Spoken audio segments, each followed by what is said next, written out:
the innovation has happened in the fundamental way. It happened when I talk about disrupting, when people like undercut other people because they can do so through technology cheaply. But I hope that answered your question. Yeah. Oh, yeah. When you said SaaS, did you mean like software as a service? Absolutely. Software as a service, sorry. SaaS is software as a service. That's basically subscription, you know, and the whole cloud thing is based on that. Everybody's going after that. Well, it's one of the basic models. Now, think small. So all startup founders, we all want to think big, right? Everybody tells us. Yeah, oh, sorry. Say you have a physical product and it's disruptive, right? It's not out there in the market. Nobody's done it before. It's a new disruptive idea. How do you find the market size? You know how you want to monetize it. You want to sell that product. Say, for instance, I have a physical product. I know it's disruptive. Yes. And it's very unique. Yes. But how do I know my market size? Okay, great. So we'll talk about that. And only one question, then I want to get to this after that. So, the question was, you have a product, you want to get it out to the market, right? How do you know how big the market is?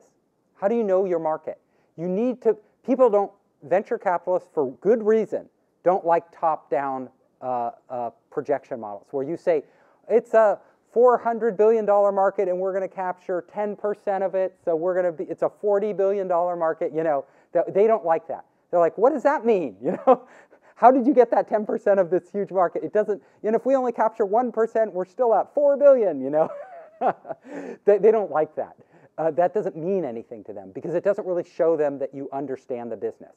So what they want to see is a bottom-up market. So they want to say, so let's say you are selling software to schools, to universities and other educational schools that do enrollment. I'm just making this up. And the educational market is $4 trillion. I don't know what it is in reality. It's a huge market. You're not going to say, well, we're the educational market, so it's like $4 trillion, you know, because that's not your addressable market. Your addressable market is the people who actually buy enrollment software today. So you say, how much do they spend on enrollment software today? So they spend X number. You have to go out and do your research, right? You talk to all these schools. Our annual budget for this software is X amount. This is what we spend on it. And then if you have a better solution that either adds, you know, it really helps them, it's much more efficient for them to use and has extra core features that they don't get in their current software, or if it's the price is much lower and you can just disrupt it, then you're offering them value that they don't have. But then you can estimate, so how many universities are there in the country? Each one is spending this much per year on average. We're going to start off selling the first year, the first 6 months, I like to go quarter by quarter. The first quarter we'll sell 2, the second quarter we'll sell 6, the third quarter we'll, you know, and a realistic estimates, and we'll add these salespeople in these territories, and you build it from the bottom up. And then you know your market because you know you can extrapolate how much the total market is, and then you can build your revenue, your financial projections off of a bottom-up model. Now, will you know that you will sell, you know, 36 licenses or whatever you're doing, or get 36 customers in, you know, quarter 3 or whatever it is? You never know. But what you want to take is an educated guess. So on all these financial models, they want to see that you've thought it through, and then they're going to look at the total market and the value you offer and see if they, if it's big enough to become a big business for funding. But really, you just have to do that basic homework. Does that answer your question? Great. Okay, think small. Now I'm going to dive into this. So we got a lot of slides to cover. So think small means don't think huge, right? Don't think big, too big in your ideas. And the reason I say this is because the biggest mistake most entrepreneurs make is they try to do too much. They try to do the scope. They think I have to change the world. Well, most of the great world-changing ideas happened with very, very small things. They figured something out and it just worked, right? So if you look at Twitter, right? How much coding, I mean, a good engineer could, like Wei right here, could code Twitter probably in how many days? A week, right? Most good ideas like that you can code in a week. He could come up with Twitter in a week. So it's definitely not like, you know, They just experimented. They thought, well, what if we make this 140 lines and they invented a way of sharing it, and then it just took off.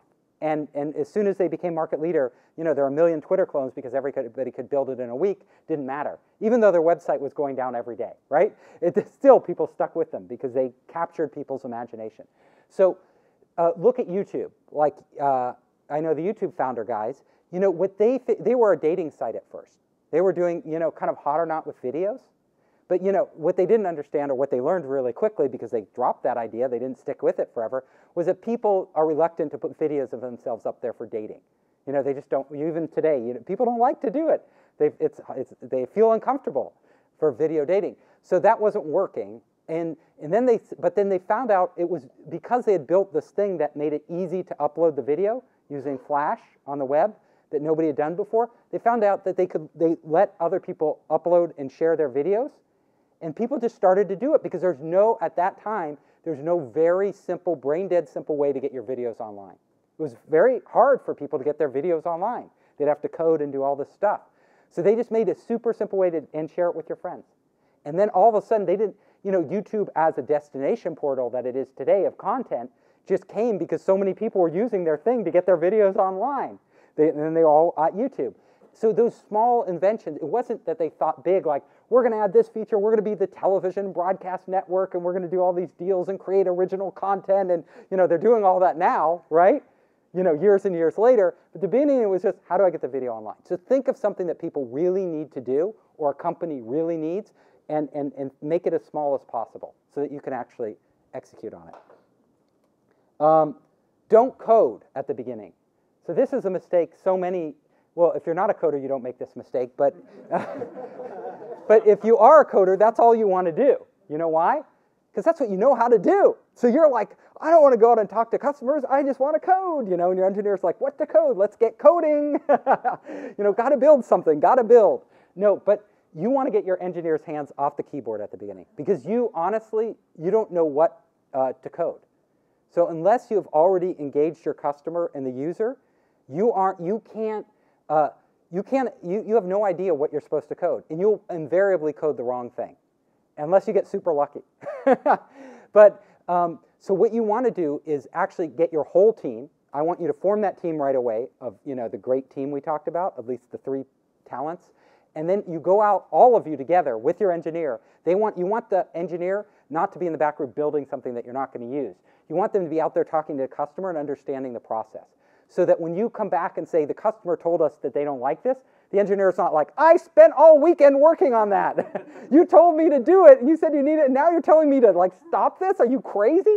They are like, oh, the customer doesn't want this. Yeah, then absolutely, because you want them to understand that whole lean startup process, which is critical. Yes? So you go out and show the whatever. So yeah. Yeah. Yeah. Explaining your product. Yeah. The moment you do that, your idea becomes publicly available, and then it's not legally protected. How do you deal with that? Great question. So, okay, what is this? Repeat the question. So, how do you stop people from stealing your ideas, right? Once you put it out there. We're all entrepreneurs. I was totally paranoid when I did my first company. I was like, I can't get my idea out there, so I didn't want to show anybody, which is the worst thing you can do, right?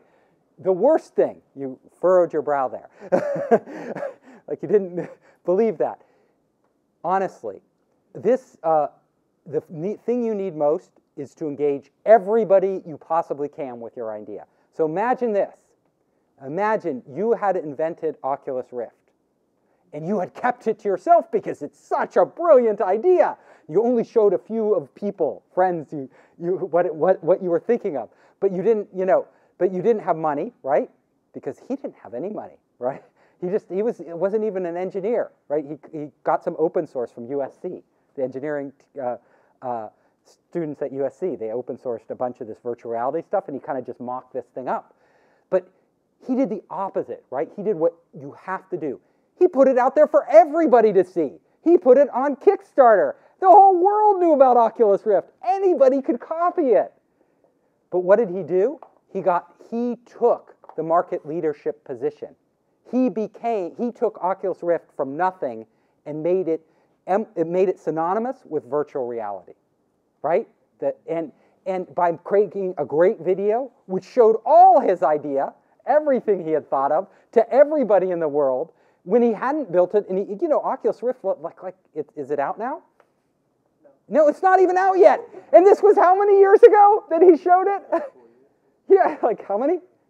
3 or 4 years ago, he exposed it to the world. 3 or 4 years before he was going to ever be able to even ship a product.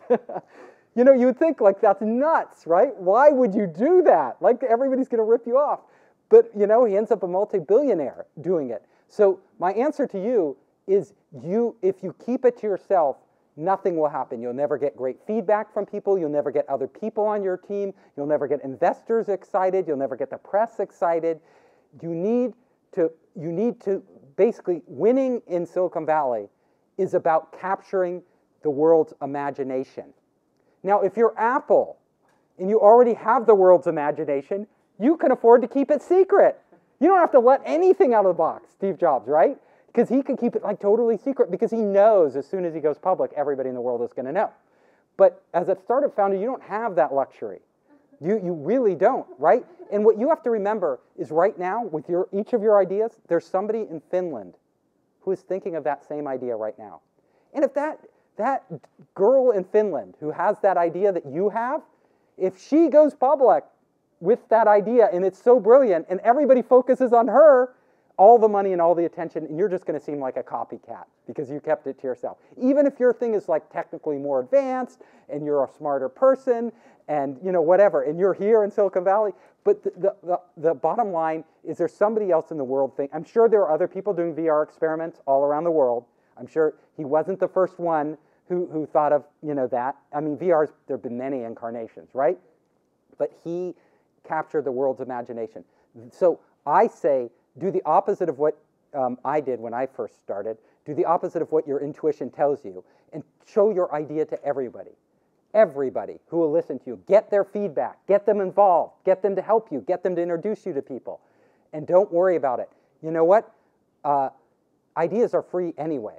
So hopefully you have more than one good idea in your lifetime. But even if you only have one, the best way to guarantee its success is to actually get as many people involved as possible, and on the train and believing that you're the one to deliver this.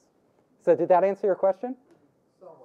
You're still skeptical. Like, I put so much passion into that, and you don't believe me. And I agree with the fact that the more people know about it, the better it is. Yeah. Understandable. Yeah. The use really becomes a purely patentable, you know, because it becomes a publicly available information. Now, if you have a lawsuit or whatever, patent-wise, and et cetera, that's the question. Okay, so there's certain things, right? So he's often, well, what about patents and all this, and do you want to expose that and compromise my patents? And so there's certain I'd say 98%, and I measured this, of the ideas out there, patents don't matter at all. I mean, they will not determine whether you succeed. I know so many startups who have 10 patents and have failed to grab any market. They just have 10 patents. Patents are worth very little if you sell them, right? Unless you get this rare patent that's like incredible. But most patents, like, you get $100,000, $200,000 or whatever, right? It's not a billion-dollar business. It doesn't matter. So the patents, there's a few businesses where patents are really, really, really important. And you don't disclose, usually the ideas that you're patenting are kind of a method or a process in your patent that is, you don't have to disclose that usually to talk about your idea. So you can usually still keep your trade secrets, like your algorithms that you're using for your new artificial intelligence program, totally secret, whether it's just a trade secret or a patent, but you can talk about your big vision.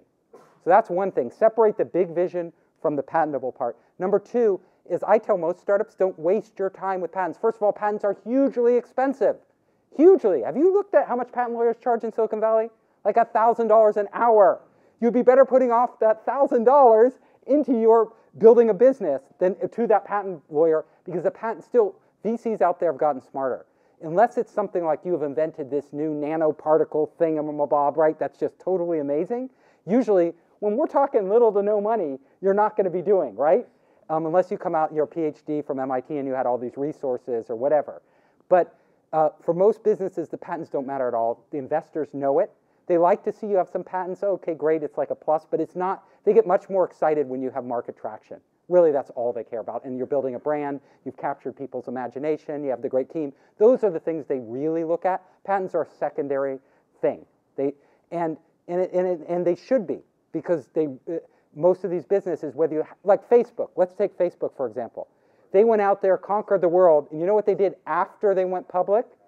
They bought a bunch of patents because they had all the money in the world. You can buy any patents you need if you're already successful. If you're not successful and you spent a huge amount of your energy and time and money on these patents, but you still haven't figured out the business, it doesn't matter. You have nothing, zero. You've just wasted a lot of time and money. So that's my answer. Okay. Did you have a question? No? Jose? Okay. Yeah. Just going back to following up the question about the secrecy and the Oculus Rift example, that's something that takes like a lot of time to develop. What if there's an idea that's not out there in the market, that's like, as you said earlier, it takes like 2-3 days for someone else to do it? How do you still go out and talk to everybody? Or? Well, look, okay, great question. So what if you have an idea that takes 2 or 3 days or a week, usually it's a week, right, with Twitter, to copy? Well, Twitter could have kept their idea secret forever, right, because people could copy it in a week. They kind of built it quickly. Because they could build it quickly, you can afford to go out there. They went out there with their idea at South by Southwest, got everybody using it, got the press attention. As soon as they became synonymous with this new action of tweeting, nobody else could replace them, even though they had exactly the same technology. Companies had it, the next month. There were Twitter clones out there. Didn't matter. So you got to go out there still. I mean, and even more of a reason to go out there if it's quick to copy, because then it's all about momentum. It's all about perception. It's all about getting consumers to the spotlight on you. So yeah, I want to make some progress. We'll be here all night. Sorry, but you need to have the product ready if it's something like that. That can be before you. Yeah, I mean, there's timing, right? Yeah. So, like, if it takes a week to make, you might want to just make it and spend the entire week to make it, and then go out. Make a minimum viable product. Go out with it. Make sure your minimum viable product is good enough to capture people, but not so good that like Twitter servers were going down and all these. It didn't matter, right? They could have said, we're going to wait till we add videos and photos and all this other stuff before we go out. They didn't do that, right? And that was some of the beauty of it. So it's a judgment call. Yeah. So go out. That's why I said the core was so important. Twitter figured out their core. They went out with the core. They didn't come out with photos and videos for forever, right? It took them forever to get photos, which are so obvious, into Twitter. They had all of the tweet pics or whatever had to do it for them for a while. Yeah, so let me talk about this, and then we'll stop for one question between each slide. Otherwise, we'll never make it through, and I'll keep you here all night. Limit time.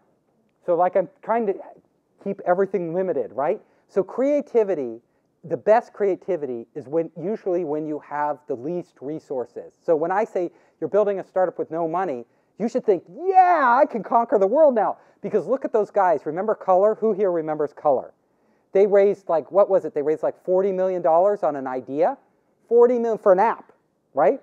An app, a social app that was supposed to be the next big thing, $40 million, and they hadn't even launched. Wow, we're getting all these different lighting effects. Really weird. But so Color did that. That $40 million hurt them. That $40 million did not help them. You know what happens? Small teams innovate really well. You all know. When you get together with a few like-minded people, you're all like, you get in sync and you move really fast and you're exchanging ideas. You start to have bigger teams, and then you're talking to Joe, and Joe's talking to Frank, and what's Sally doing? Oh my God, what Sally? You're messing things up, and then you're all trying. It just becomes so much harder to execute. So having having no money at the beginning makes you very creative. What could we do that's so simple we can do it with one engineer? What can we do that's so simple that will get a big? You start to use your weaknesses as your strengths, and time. Put yourself under a time limit. Don't say, I'm going to spend you know, this thing, we're going to perfect it. We're going to spend 6 months. We're going to spend as long as it takes, right, to get it right. You never say that. Say, we're going to try to figure out as early as possible if it's right. We're going to give ourselves 1 month to get all the customer feedback we can to figure out if this is right. I don't care if we have to put out crap. Wait, my engineers say we can't even code an MVP in a month. Okay, then no MVP. We don't need an MVP. Go out with a video. Go to your customers with a video. See if they're ready to buy your service. Tell them it's already built. Have somebody taking orders, but then cancel those orders after it's done. Whatever you have to do to limit yourself, right? So put a time constraint on you, an artificial time constraint. It really helps because then you'll be like thinking really creatively. You can go into customers and have a beautiful PowerPoint that takes you, 4 days to make, and they'll think, and you can have a great artist make the whole UI and everything, and get the feedback from the customer and say, would you buy this? Could I go to the site? No, it's top secret now. Can't show you the site, but we can show you what it looks like, and we want to know if you're going to become our customer. Big corporations and stuff, and take them through the whole thing, and then see what the feedback you get. You may find out that you're totally wrong, that they're not even interested, but you may get that feedback right away that, wow, this is something that's really, really amazing. So we were talking earlier, and you were like, I need all these months. I want you to try to compress that, right? The 3 months to figure out, I don't care that you built it, mock up your prototype with a 3D model. Do whatever you can do. Get it in front of people. Get all that feedback early. When investors, if you come into them and you could tell them exactly what your customer thinks because you spent, endless hours talking to them. You can go through details about what they wanted, what they didn't, why you made this decision, why you made that decision, what their real pain point is. I would be much more likely to invest in that company than somebody who showed me this incredible product, but when I start to ask them about it, they don't, why'd you do this, or why'd you make this decision? What was, and they're like, oh, we just decided to do that. If they give me those type of answers, I know that there's a problem. They don't know. They just decided to do it that way. They have no idea. They've gotten no feedback. So limit everything you do, especially time. A question, if there is one. Oh, now there's no question. Oh, we're going the wrong direction, are we? Tiny scope. I think I've already talked about this in previous slides, but compress everything, tiny, tiny, tiny, right? As little as that bug, and then we'll go on to the big thing, the big opportunity. The opportunity needs to be huge. So if you're going for venture investment, and I assume that's why most of you are in the room, you don't have to be, but it takes as much work to start a small business as it does a Uber-type business, $50 billion business. The amount of work is the same. Like you might think, I'm struggling and struggling and struggling to make $1 million, right? It's just as much work to do that as it is to do a multi-billion-dollar business. And sometimes it's harder because the big ones just take off, right? And then people throw money at you and you're just scale. It's all about scaling. And you can hire really good people to scale your company.